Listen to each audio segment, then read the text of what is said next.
Student, welcome back to my channel Samrat. Student, अगर आप गणित का पेपर देने गए और गणित के पेपर में अगर आप लोगों को कुछ नहीं आ रहा है तो गणित के पेपर को आप कैसे पास करोगे। मेरे प्यार बच्चों, हर साल वीडियो बनाता हूं और इस साल भी वीडियो बनाऊंगा। मेरे पास 2026 का या आप लोगों का एक पेपर है गणित का, और इस पेपर को मैं खुद सॉल्व करके दिखाने वाला हूं, बिना कुछ पढ़े, बिना कुछ याद किए। मेरे प्यार बच्चों, हर साल वीडियो बनाता हूं। अगली साल मैंने वीडियो बनाया था मेरे प्यार बच्चों, 1 मिलियन बच्चों ने प्यार दिया था। 1 मिलियन का मतलब होता है 10 लाख। 10 लाख बच्चों ने उस वीडियो को देख गए थे मेरे प्यारे बच्चों, और 10 लाखों में से बहुत सारे बच्चों का कमेंट था कि नहीं सर, बिल्कुल जो तरीका आपने बताया था, हम हर साल गणित में फेल हो रहे थे, लेकिन इस ट्रिक के मदद से मेरे प्यारे बच्चों आप भी पास हो जाओगे जैसे वो सारे बच्चे पास हुए हैं। तो बिना कुछ पढ़े गणित में पास होने का ट्रिक आज की इस वीडियो में आप लोगों को बताने वाला हूं। मात्र यह 3 ट्रिक आप लोगों को जान लेना है और टीचर खुश होकर पूरा का पूरा नंबर देगा। कभी जिंदगी में मेरे प्यारे बच्चों आप फेल नहीं होगी, इस बात की गारंटी लेता हूं मैं खुद। आप लोगों को जब वीडियो समाप्त होगी तो आपके अंदर इतना कॉन्फिडेंस आ गया होगा कि आप किसी भी पेपर को, गणित का पेपर हो, चाहे आप क्लास 10th में हो चाहे क्लास 12th में हो, कोई भी पेपर अगर आप लोगों के सामने आता है तो मेरे प्यारे बच्चों आप 100 में कम से कम आप 70 से लेकर 75 नंबर स्कोर करके चले आओगे, इस बात की गारंटी है। मेरे प्यार बच्चों, जो बच्चे गणित नहीं पढ़ पाए हैं, उनके पास समय कम है, इस वीडियो को जरूर से जरूर देख के जाना। और मैं वो तरीका आपको बताने वाला हूं, वो ट्रिक जिसे देखकर नंबर देते हैं एग्जामिनर। ठीक है, तो इसको मैं साइड करता हूं और सबसे पहले ये आप लोग देख पा रहे हैं गणित का पेपर है मेरे पास 2026 बोर्ड का। अनुक्रमांक और नाम यहाँ पे अपना लिख लीजिएगा। इसके बाद इस पेपर को हम लोग यहाँ पे स्टार्ट करते हैं हल करना। देखिए, गणित के पेपर में मैथ का जो पेपर आता है, 2 कैटेगरी के प्रश्न बनते हैं मेरे प्यार बच्चों, बिल्कुल ध्यान से समझना।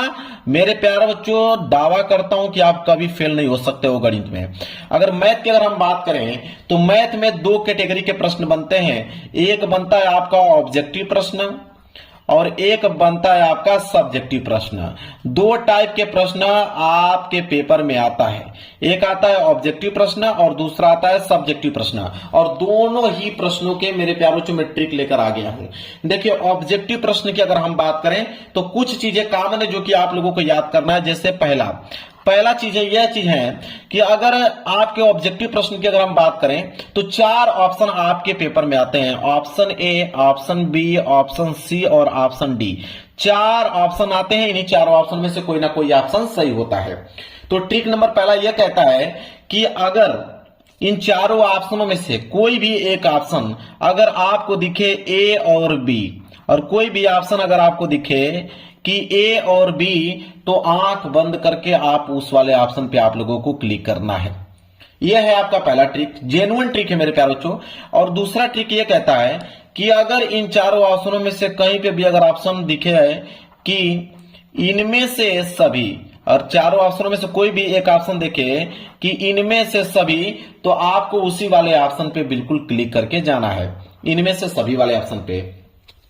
इसके बाद तीसरा ट्रिक ये कहता है कि अगर 4 ऑप्शनों में से आ जाए कोई भी एक ऑप्शन कि इनमें से कोई नहीं, आ जाए कि इनमें से कोई नहीं, तब क्या करोगे, तो आप इस वाले ऑप्शन पे क्लिक करके आओगे।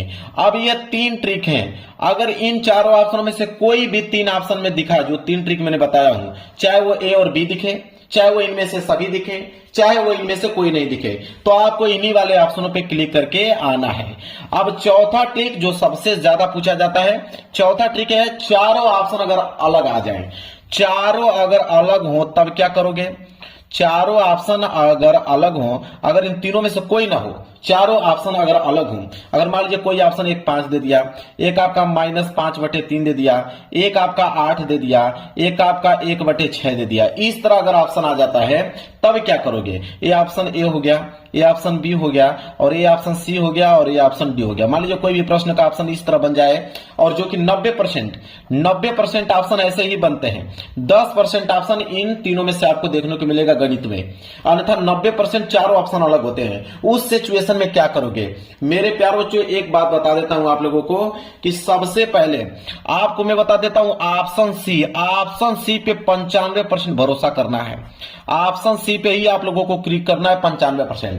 अगर आपको यह लगे, कंफर्म हो कि नहीं ऑप्शन सी होगा ही नहीं होगा, तब जाके ऑप्शन ए पे आप लोग क्लिक कीजिए 5%। अगर ऑप्शन सी लगता है कि नहीं, ऑप्शन सी नहीं होगा, तब जाके ऑप्शन ए पे क्लिक करना, अन्यथा सारे के सारे प्रश्नों का उत्तर आप लोग ऑप्शन सी दीजिएगा। मैं गारंटी लेता हूं कि अगर 20 प्रश्न है तो 20 प्रश्न में से कम 12 से लेकर 13 प्रश्नों का उत्तर जो होगा ऑप्शन सी सही होगा, और बाकी जितना बचेगा उसका आपका ऑप्शन ए, ऑप्शन बी और ऑप्शन डी तीनों में होगा। सबसे ज्यादा ऑप्शन सी होगा, इस बात को याद कर लो। तो समझ में आ गया ऑब्जेक्टिव प्रश्न। अब हम बताने वाला है आपको सब्जेक्टिव प्रश्न का ट्रिक, खुद में सॉल्व करके दिखाने वाला हूं कि कोई प्रश्न नहीं आ रहा है, गणित में आप बिल्कुल नहीं पढ़े हो, आपकी 0% तैयारी है गणित में, तो आप उसको कैसे कॉपी पे लिख के आप उसको पास करोगे। चलिए तो देखिए, आप लोगों का सब्जेक्टिव प्रश्न यहां से स्टार्ट होगा खंड ब से, और खंड ब और यहां दिया है प्रश्न उत्तर संख्या 21। तो सबसे पहले आप करोगे क्या, यह है आपकी बोर्ड एग्जाम की कॉपी, मैंने बताया। तो यहाँ पे बोर्ड एग्जाम की कॉपी है, सबसे पहले आप लोगों को स्केल की सहायता से यहाँ पे डबल लाइनिंग खींच लेना है। ठीक है, जैसे मैं यहाँ पे खींचा हूं उसी तरह आप लोगों को भी डबल लाइनिंग, हर एक पेज पे आप लोगों को डबल लाइनिंग खींचनी पड़ेगी। अच्छे तरीके से आप लोग खींच लीजिएगा। यह डबल लाइनिंग खींच के मैं हो गया तैयार। इसके बाद सबसे पहला जो काम करना है मेरे प्यारे बच्चों, वो है रोल नंबर। हर एक पेज पे आप लोगों को मेरे प्यारे बच्चों रोल नंबर लिखते चलना है, ताकि आप लोगों की कोई भी कॉपी चेंज न कर पाए। रोल नंबर हर एक पेज पे आप लोगों को लिखना है। लिखने के बाद यहाँ पे खंड ब था, तो आप यहाँ पे ऊपर लिखोगे खंड ब। यहाँ पे सबसे पहले मेन हेडिंग डालोगे क्या, खंड ब। यहाँ पे हेडिंग डालोगे मेरे प्यारे बच्चों, सिंगल इन्वर्टेड कामा के अंदर इसको कर दोगे क्लोज। इसके बाद स्केल की सहायता से इसके नीचे करोगे अंडरलाइनिंग, ताकि दिखने में क्या लगे, खूबसूरत लगे। तो खंड ब यहां मैंने डाल दिया। इसके बाद मेरे प्यारे बच्चों प्रश्न उत्तर संख्या 21 था, एक लाइन के गैप छोड़ के नीचे आप डालोगे हेडिंग प्रश्न उत्तर संख्या 21। तो चलिए मैं हेडिंग डालता हूं। आप लोगों को भी देखिए हेडिंग बिल्कुल साफ सुथरा डालना है, ताकि एग्जामिनर जब कॉपी चेक करे तो उसको अच्छे से देखे कि आपने कौन सा प्रश्न उत्तर संख्या किया है। तो प्रश्न उत्तर संख्या 21 से, तो प्रश्न उत्तर संख्या आप 21 डालोगे। फिर स्केल की सहायता से इसके नीचे क्या करोगे, अंडरलाइनिंग करोगे। चलिए मैं कर देता हूं, आप भी कर लीजिएगा प्रश्न उत्तर संख्या 21। इसके बाद मेरे प्यारे बच्चों करोगे क्या, अब 21 में कई प्रश्न दिए गए हैं। लिखा है कि सभी खंड कीजिए, ए वाला, इसके बाद बी वाला, इसके बाद सी वाला। कोई भी प्रश्न अगर आप लोगों को नहीं आ रहा है, मैं फिर कह रहा हूं कि आपकी तैयारी 0% है, मैथ में आप लोगों का एम भी नहीं आता है, तो आप कैसे गणित के पेपर को पास करोगे। स्पेशल उन्हीं के लिए मैं वीडियो बनाया हूं। जिनको आता है वो तो तुरंत लिखना चालू करेंगे, जिनको नहीं आता वो क्या करेंगे, वो इस ट्रिक से पास होंगे। तो ए वाला करने वाले हो तो यहां पे डालोगे ए। ठीक है, अब हल करने का तरीका क्या है, कौन सा ट्रिक है उसको समझो। देखो ट्रिक वो है जिसे एग्जामिनर देखकर नंबर देता है। पहला ट्रिक यह कहता है कि स्टार्टिंग इज इंपोर्टेंट। सबसे ज्यादा इंपोर्टेंट यह होता है कि आप किसी भी क्वेश्चन की स्टार्टिंग कैसे करते हो। ठीक है, सबसे ज्यादा इंपोर्टेंट है। इसके बाद दूसरा है कि मैथ में स्टेप मार्किंग होती है। जितना आप बढ़ा चढ़ाकर स्टेप करोगे उतना ज्यादा नंबर आपको मिलने वाला है। जैसे एग्जांपल के तौर पे अगर मैं ले लेता हूं कि 3 गुणे 5 प्लस 7, अगर मैंने इसको ले लिया तो कोई लड़का क्या करेगा, वो डायरेक्ट कर देगा कि 5 तिहाई 15 और 15 7 22, डायरेक्ट वो 22 आंसर लिख देगा। तो उसका एक स्टेप में ही आंसर कंप्लीट हो गया। लेकिन आप इसको बढ़ा सकते हो, कैसे, आप करोगे 3 5 15, तो 15 प्लस 7, यह हो गया दूसरा स्टेप। फिर 15 और 7 कितना होता है 22, तो यहां 22 आंसर आ जाएगा तीसरा स्टेप। तो क्या किया आपने कि 2 स्टेप और बढ़ा दिया। तो जितना स्टेप को बढ़ाओगे उतना ज्यादा नंबर अधिक मिलेंगे, इस बात को नोट कर लो। इसके बाद है प्रश्नानुसार, इन सारी चीजों को ध्यान देना है। दिया है, चिन्हों का प्रयोग आपको करना है और किसी भी प्रश्न को छोड़ना मत। अगर छोड़ दोगे 0 नंबर के अलावा कोई भी नंबर आपको नहीं मिलेगा। लेकिन आपको मैं एक ऐसा ट्रिक बताऊंगा कि उस ट्रिक की मदद से अगर 5 नंबर का है तो एग्जामिनर जरूर से जरूर आपको 4 नंबर 3 नंबर तो दे ही देगा, और आप गणित में इस तरह पास हो जाओगे।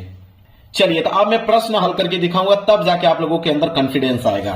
देखिए कौन सा प्रश्न है, प्रश्न यह है ए वाला। अब हम प्रश्न पढ़ना स्टार्ट करते हैं, फिर इसको हल करना बताता हूं आप लोगों को। कह रहा है कि यदि 2 संख्याओं का अंतर 26 है तथा एक संख्या दूसरी संख्या की 3 गुनी है, तो संख्याओं को ज्ञात कीजिए। ये प्रश्न आपको नहीं आ रहा है, ये प्रश्न 2 नंबर का है, तो आप कैसे हल करोगे? अब एक चीज तो कंफर्म हो गया कि दो संख्याओं का अंतर, कितनी संख्या है? 2 संख्या। कोई भी 2 संख्या है जो कि हमको नहीं मालूम है, तो इतना तो सारे बच्चों को मालूम होगा कि कोई भी 2 संख्या हमको नहीं मालूम है तो मैं उसको मान लेता हूं, एक संख्या को x मान लेता हूं, एक संख्या को y मान लेता हूं। इतना तो सारे बच्चों के दिमाग में चलेगा, चाहे क्वेश्चन आ रहा हो चाहे नहीं आ रहा हो, इतना तो आएगा। चलिए इतना आ गया, तो अब यही से प्रश्न को हल करना क्या कर दोगे? चालू कर दोगे। कैसे? देखिए, सबसे पहले लिखोगे हल। सबसे पहले क्या लिखोगे? हल लिखोगे। यहां पे आपने हल लिखा, इसके बाद हल लिखने के बाद लिखोगे कि दिया है। क्या लिखोगे? दिया है। देखिए जितना स्टेप आप अच्छे से बनाइए, जैसे दिया है लिखा आपने, क्या बोला था कि यदि 2 संख्याओं का अंतर 26 है, यदि 2 संख्याओं का अंतर 26 है। अब इसी को लिख डालिए, जो दिया है इसी को लिखिए। बोला है कि यदि, लिखेंगे कि यदि 2 संख्याओं का अंतर 26 है, 2 संख्याओं का अंतर, जो चीज दिया है उसी को लिखिए, ठीक है, कोई दिक्कत नहीं है। देखिए कैसे नंबर मिलता है। 2 संख्याओं का अंतर क्या है? 26 है।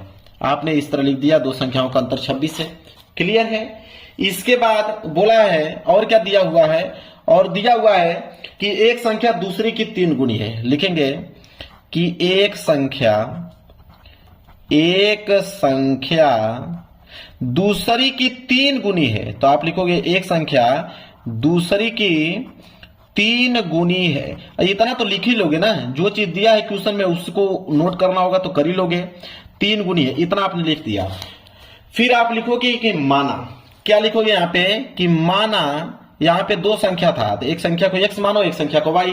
लिखोगे कि माना पहली संख्या। लिखोगे माना पहली संख्या, तो माना पहली संख्या बराबर, तो पहली संख्या को आपको x मानना है तो आप यहां पे x मान लीजिए। क्लियर है?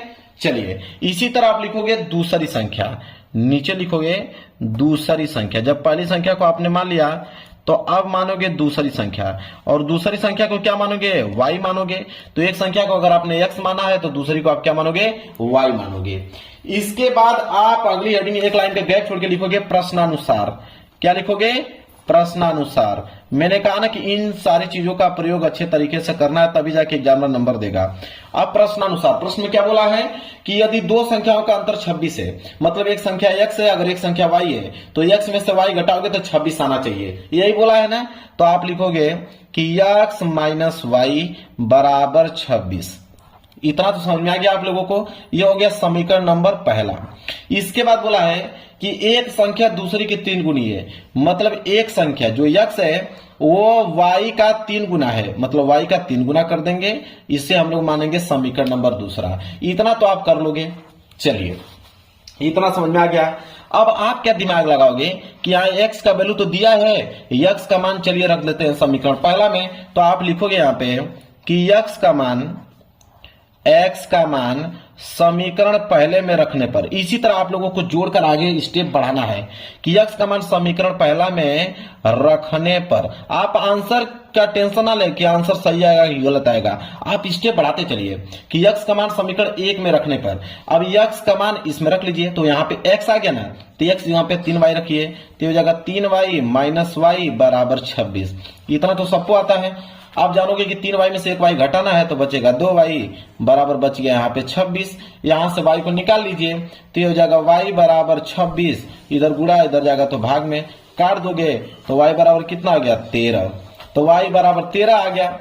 अब y का मान इस समीकरण दूसरा में रख लो। अब ये पेज भर गया, जब पेज भर जाए ना तो आप यहाँ पे लिख दीजिए PTO। PTO का मतलब होता है पेज टर्न ओवर। पेज को पलट लीजिए, इधर आ जाइए।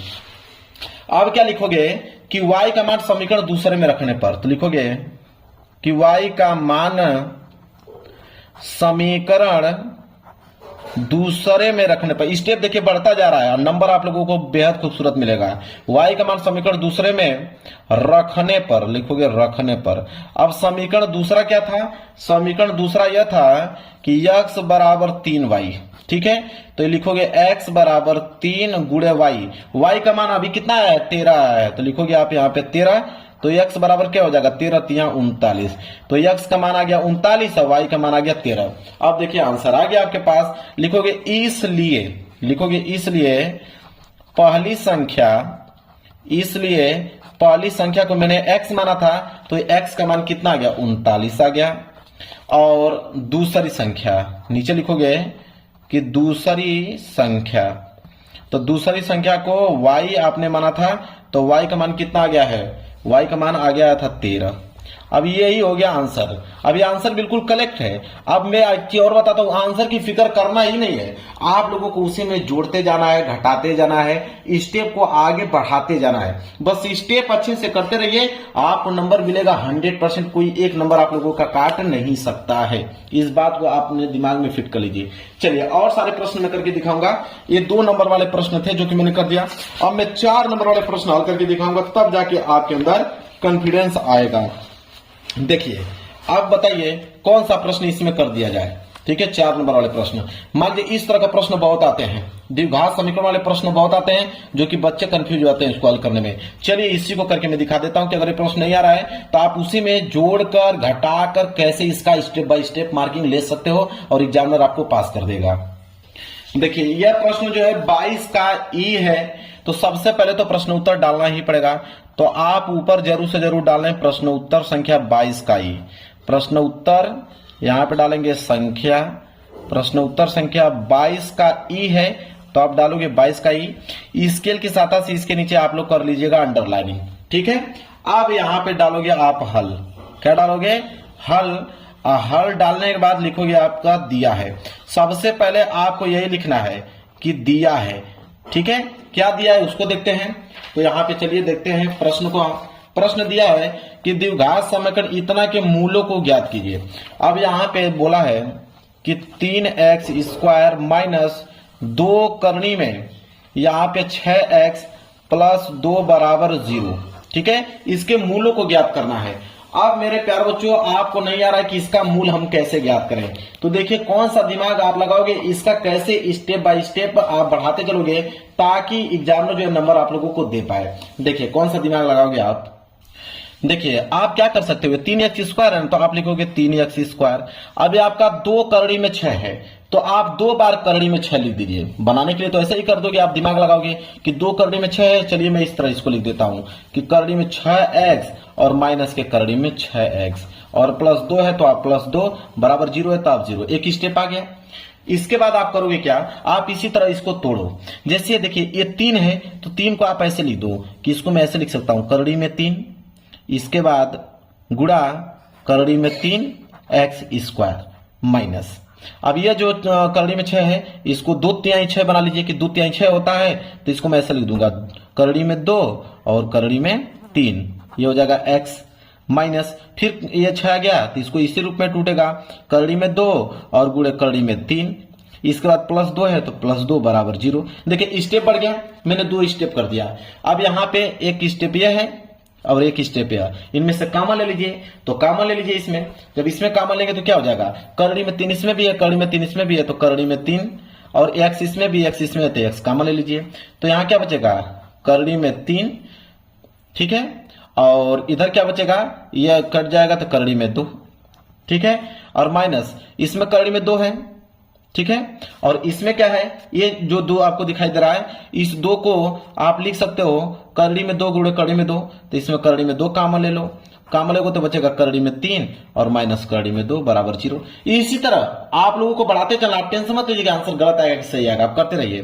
करड़ी में 3 इसमें भी है, करड़ी में 3 इसमें भी, माइनस करड़ी में 2 इसमें भी है, माइनस करड़ी में 2 ही, तो इन दोनों को कामा ले लीजिए। लिखिए करड़ी में 3 माइनस करड़ी में 2, इधर ले दीजिए करड़ी में 3x माइनस ये हो गया करड़ी में 2 बराबर 0। आइए एक बार इसके बराबर 0 कर दीजिए, एक बार इसके बराबर 0 कर दीजिए, तो हो जाएगा करड़ी में 3 माइनस करड़ी में 2 बराबर 0, और ये हो जाएगा करड़ी में 3x माइनस करड़ी में 2 बराबर 0। तो हो जाएगा करड़ी में 3 बराबर, इधर जाएगा तो करड़ी में क्या जाएगा 2 आ जाएगा। ठीक है, और ये जो है ये हो जाएगा आपका करड़ी में 3x बराबर, ये माइनस करड़ी में 2 उधर जाएगा तो ये आ जाएगा, x निकालोगे तो आ जाएगा करड़ी में 2 बटे करड़ी में 3 आ जाएगा। इसको आप ऐसे लिख सकते हो x बराबर 2 बटे करड़ी में 3। ठीक है, और ये जो होगा मेरे प्यारे बच्चों, इसको आप क्या लिखोगे, देखिए तो यह जो करड़ी में 3 करड़ी 2 के बराबर है, ठीक है। तो यहाँ पे x मान लेना कि x बराबर ये हो जाएगा आपका करड़ी में 2 बटे करड़ी में 3। ऐसे ही जोड़कर इसको कर देना कि हो गया आंसर, ये हो गया आंसर। तो देखिए इसमें क्या है कि आपका आंसर गलत आया सही आया कोई दिक्कत नहीं है, मैं इसको बस बनाकर आपको सिखाया हूं कि कोई भी क्वेश्चन अगर नहीं आ रहा तो आप उसमें प्लस कैसे करोगे, माइनस कैसे करोगे, गुणा कैसे करोगे, भाग कैसे करोगे, उसी तरह करते करते स्टेप को आपको आगे बढ़ाते इस पेज को आपको भर देना है। अब जब एग्जामिनर कॉपी चेक करेगा तो आपने इतना स्टेप किया है, तो अगर वो 5 नंबर का प्रश्न है तो वो कम से कम अगर आपको देना चाहेगा तो 3 नंबर से कम नहीं देगा, 3 नंबर तो देगा ही देगा। इसीलिए मैं कहा हूं कि कोई भी प्रश्न छोड़ना नहीं है, कोई प्रश्न नहीं आ रहा है तो उसको उसी में जोड़िए, घटाइए, कुछ ना कुछ स्टेप आगे बढ़ाते चलिए। जितना बड़ा स्टेप आप करोगे उतना ही ज्यादा नंबर मिलने की संभावना, इस बात को आप नोट कर लो। तो जिनको गणित में 0% तैयारी, जिनको गणित में कुछ नहीं आता है, वो इसी तरह दिमाग लगाकर स्टेप बढ़ाकर नंबर ले सकता है। तो वीडियो को लाइक कर दीजिए, चैनल पर नए हो तो चैनल को जरूर सब्सक्राइब कर लेना। मिलेंगे एक प्यारे से नेक्स्ट वीडियो में, तब तक के लिए धन्यवाद।